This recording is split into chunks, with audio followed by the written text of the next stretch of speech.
Hello, everyone, and welcome to my review of Ip Man 3. This is the third and final time this true iconic character will be played by Donnie Yen, and I have seen all three films now, but this is the first one that I actually found in a movie theater in my area, and I was happy to see it. It's playing in limited release in America, but I have seen the other ones thanks to my cousin. He gave me the Blu-rays. And I'm just going to go through the series really quick before I give you my feelings about the final Ip Man movie. Well, the final one played by Donnie Yen. They might make more because I actually do have one that I have seen where it's kind of a prequel played by a different actor. So first, Ip Man from 2008. I think this is not only a great martial art movie, but a great film. Of course, Ip Man 2, which came out in 2010, played by, of course, Donnie Yen. I think this is a good movie. It kind of feels like Rocky 4, him against, I can't remember if he's fighting Russians or somebody else, but I think it's a good follow-up, but not a great film like the original. And then I have Ip Man, The Legend is Born, and I think this is a prequel. I don't know if it came out like 2011 or 12, I don't remember, but I remember enjoying this one. I thought this was a good one. So Ip Man 3 takes place in 1959 in Hong Kong. Ip Man is living with his wife and child. He has a young boy. Young boy goes to school. Ip Man trains and he loves his wife, but he's very busy because there's so much going on in this film. Even though I will say the plot is pretty thin, but nobody comes to see an Ip Man movie for the plot. They just want to see a great actor perform a great feat, whether he's acting or performing martial arts, and you can expect that from Donnie Yen. I have seen him in films. At least one I can recall, Iron Monkey, a really great film, and I know he's going to be in Crouching Tiger, Hidden Dragon Part 2, and he's actually going to be in the prequel/spin-off movie Star Wars Rogue One coming out in December, so we can look forward to that. That's pretty damn cool. So in this film, Ip Man is dealing with life. He's got a lot of stuff going on. There is this group of crooked men, gangsters, that are trying to occupy the property where his son's school's at, and they're led by Mike Tyson. Mike Tyson is in this movie. Hopefully it gives you a good reason. We'll get a good fight between him and Ip Man, hopefully. So that's going on. That's subplot number one.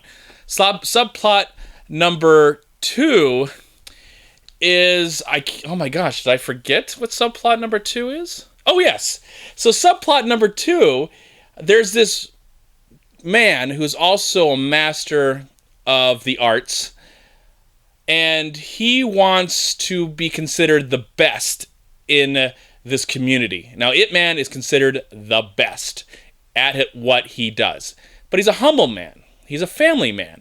And this other guy, he has a son, and he does have respect for Ip Man, but also he does a lot of shady things to make money, and the way he becomes or tries to become the master is kind of shady as well. So Ip Man's dealing with that too. But the worst thing that this character is dealing with, and I like to believe that this part of the movie is actually true.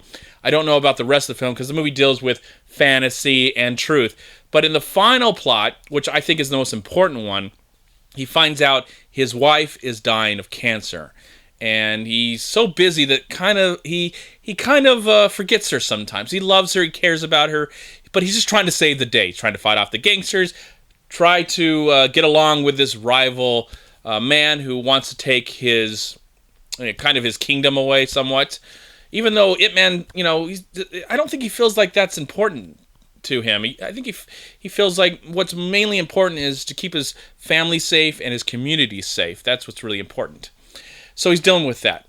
And I will say, out of those three, I like the plot of him finding out that his wife is dying and him dealing with that. And I think that's handled very well and is the emotional core of the entire film. Now let's talk about the action. The action is top-notch. If you love the action from the first two, you're going to love this one. Even though this film is presented in PG-13, I'm guessing the other one had more blood in it. I don't remember being so violent. It was really only rated R for violence.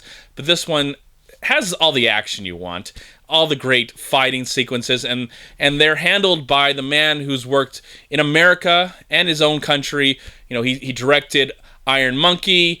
He's directing the new Crouching Tiger, Hidden Dragon movie, and in America, he's done fight work on Kill Bill series and the Matrix series. This guy is just amazing. And also, he's worked on the original Crouching Tiger, Hidden Dragon. And I like to believe that he's worked on all 3 of these movies.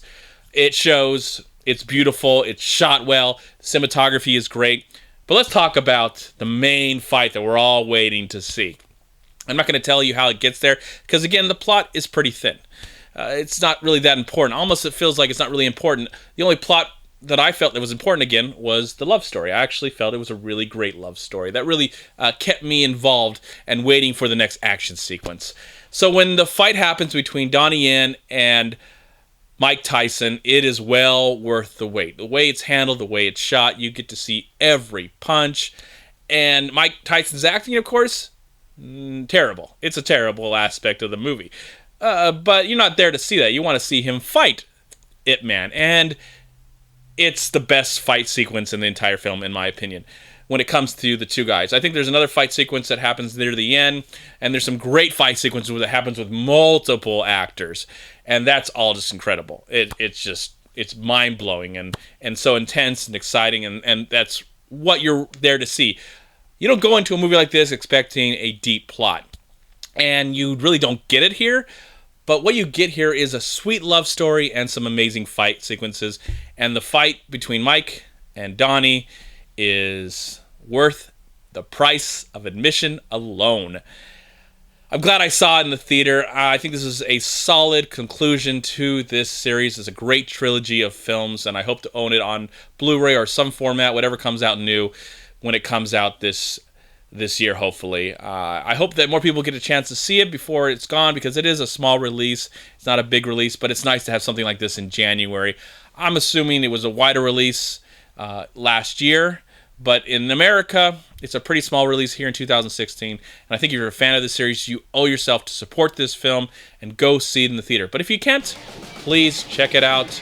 Hopefully it'll be available on demand and on HD, digital HD, and on every kind of video format that you can find, because I definitely recommend it. It is a must-see.